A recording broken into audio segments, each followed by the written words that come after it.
यार ये ना मैं वीडियो बना रहा हूँ तो मैं थोड़ा इसमें एक मिनट मार्क कर करके देख रहा हूँ। ठीक है।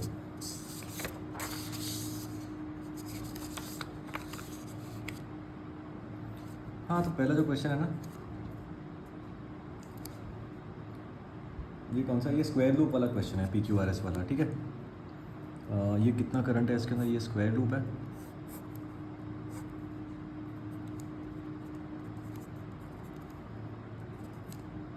ये PQRS है और इसके अंदर यहाँ पर साइड में बगल में एक करंट कैरिंग कंडक्टर है। ठीक है। Show the magnetic square loop current. इसमें करंट कितना है, 6 एम्पियर। ठीक है। इसके अंदर ये वाला जो स्क्वायर लूप है इसमें करंट 6 एम्पियर है, तो उसको ऐसे लाइक कुछ बना देते हैं 6 एम्पियर या ऐसा कुछ। और इसके अंदर है 10 ampere. Show that the magnetic force acting on the part PQ is equal and opposite to that on the part RS। Sorry, इसमें PQ नीचे था, ये PQ है और ये लाइक RS है ना, ऐसा है। ठीक है। और इसकी लेंथ क्या है, 2 सेंटीमीटर्स है। ठीक है।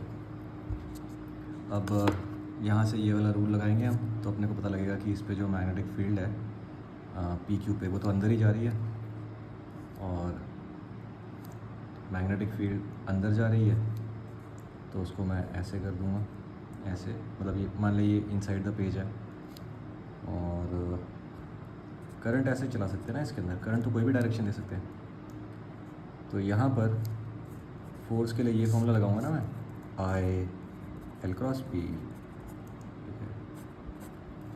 मगर क्योंकि जो ये क्योंकि यहाँ पर पूरे रास्ते में, ये बेसिकली कल वाला क्वेश्चन है, क्योंकि यहाँ पूरे रास्ते में B की वैल्यू तो चेंज होती रहेगी ना, B इसकी वजह से जो लग रही है, याद रखना, स्क्वायर लूप की खुद के ऊपर नहीं लगेगी, तो B की वैल्यू चेंज हो रही है, तो हो जाएगा I dl×P। और फिर यहाँ पर तुम एक एलिमेंट ले लोगे dl। ठीक है जी। उसकी डायरेक्शन ये होनी चाहिए, लेफ़्ट को होनी चाहिए dl की डायरेक्शन, करंट की डायरेक्शन के अंदर। तुम dl एलिमेंट ले लोगे और फिर तुम इस पर बोलोगे कि ठीक है ये इतना बड़ा एलिमेंट है और इसके ऊपर फोर्स की डायरेक्शन क्या होएगी, अगर फील्ड अंदर है और करंट की और L की डायरेक्शन ये है, तो इसको मैं बोल सकता हूँ, ठीक है रुक जा, इसको 0.5 पे करके देखते हैं। ये हो जाएगा ना बेसिकली, कैसे बोल सकते हैं, L×B। तो बेसिकली मैं अपना हाथ जो है, हाथ मैंने इसके साथ रख दिया, नहीं रुक जा, हाथ कैसे होगा, ओ हाँ ऑब्वियसली ये हाथ की डायरेक्शन ये होएगी और पाम जो है वो फील्ड को फेस कर रहा है, तो जब मैं PQ पे निकाल रहा हूँ जो फोर्स, तो वो ऐसे होएगी, है ना, ये इस टाइप का। तो यहाँ पर फोर्स की डायरेक्शन नीचे है,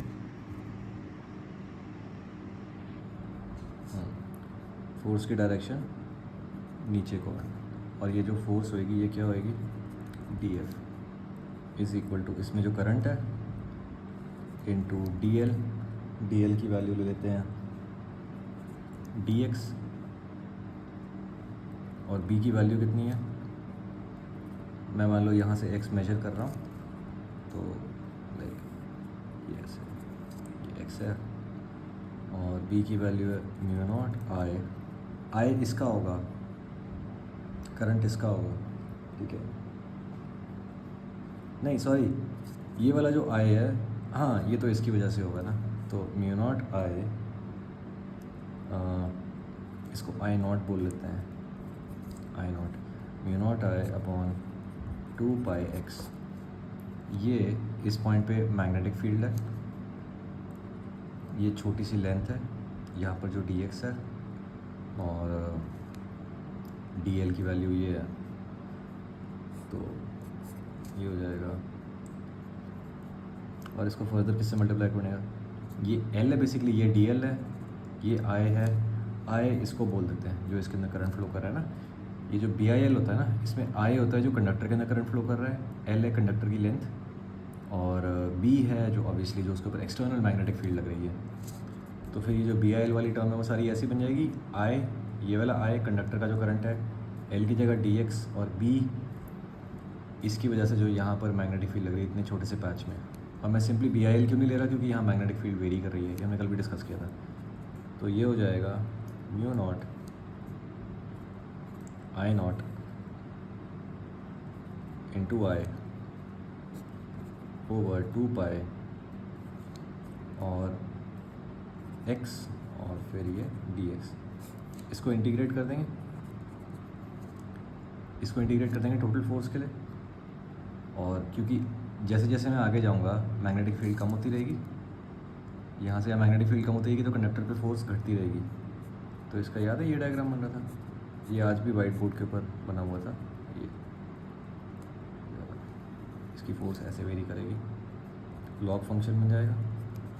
और x कहाँ से कहाँ वेरी कर रहा है, ये वाली जो छोटी सी साइड थी 1 सेंटीमीटर है, 1 सेंटीमीटर।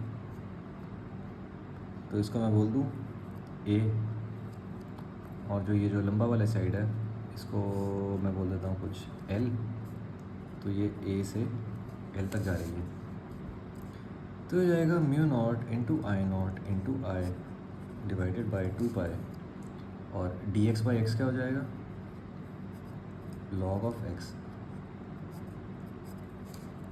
और फिर ये कहाँ से कहाँ वेरी करेगी, a से a plus L,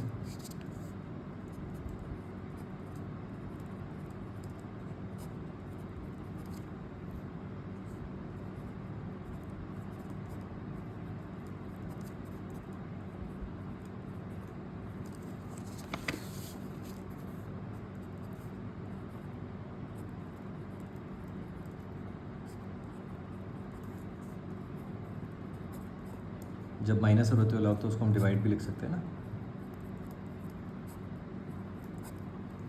a plus L by A. L की वैल्यू उन्होंने कितनी दी हुई है, 2 सेंटीमीटर। तो ये 2 है प्लस, तो एल 2 है, ए 1 है। तो और क्योंकि ऊपर नीचे सेंटीमीटर सेंटीमीटर इसलिए यूनिट्स कन्वर्ट करने की ज़रूरत नहीं है। तो ये बन जाएगा mu not I divided by 2 pi log of 3 divided by 1। Basically ये log 3 है, नेचुरल log 3। ये टोटल फोर्स है किस पे, लाइक इस पे, ये जो पी क्यू एलिमेंट है इसको थोड़ा छोटा कर देता हूँ।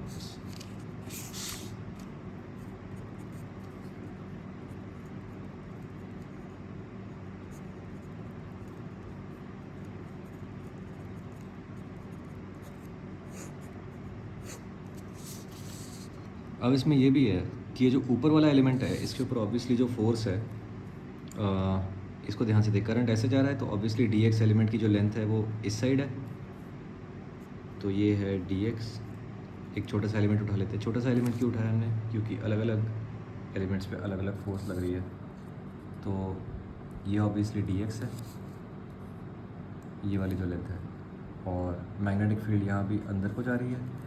तो अगर हम वेक्टर वो क्रॉस प्रोडक्ट वाला रूल लगाएंगे, भाई ये ऐसे क्यों हो रहा है, हाँ अब ठीक हो गई फोकस।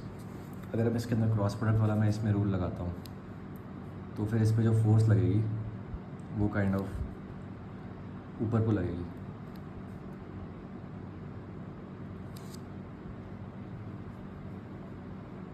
क्रॉस प्रोडक्ट लगा के देखना, डी एक्स उधर है, बी अंदर है, हाँ फोर्स ऊपर को लग रही है, ऊपर को।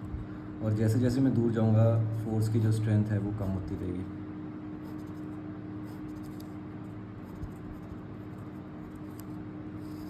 ये तो इस पर फोर्स ऐसे लग रही है।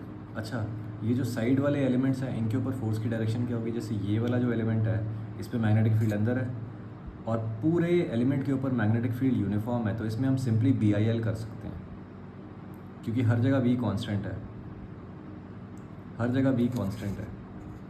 तो आप सिंपली BIL लगा लोगे। फोर्स की डायरेक्शन क्या आएगी, इस साइड आएगी, और सारे छोटे छोटे एलिमेंट्स पे फोर्स वेक्टर्स बराबर होंगे।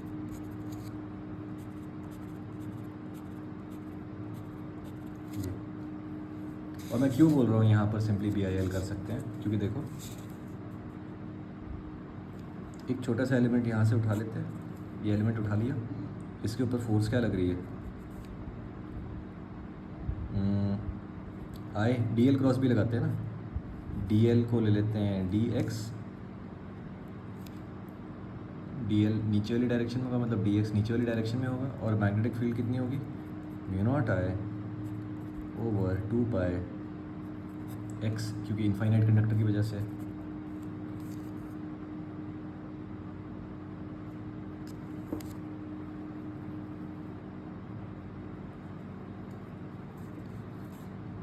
अब यहाँ पर क्या है, ये जो x है ना ये कांस्टेंट है, क्योंकि जितने भी छोटे छोटे डी एल एलिमेंट्स हैं उनका जो डिस्टेंस है यहाँ से इस वायर से वो सबका कितना है, a प्लस एल, तो हो जाएगा mu not I into I not, इसको आई नॉट ले लेते हैं, over 2 pi a plus L, ये x की जगह मैंने a plus L constant quantity रख दी, डी एक्स।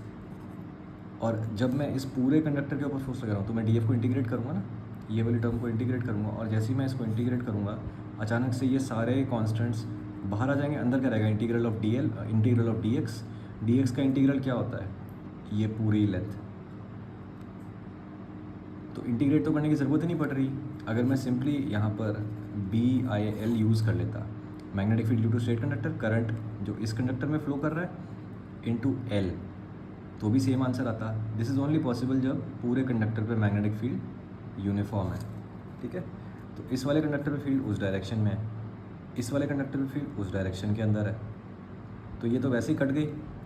और इस वाले कंडक्टर पे फील्ड ऐसे इस वाले कंडक्टर पे फोर्स इस डायरेक्शन में, इस वाले कंडक्टर पे फोर्स उस डायरेक्शन में, तो ये वैसे ही कट गई।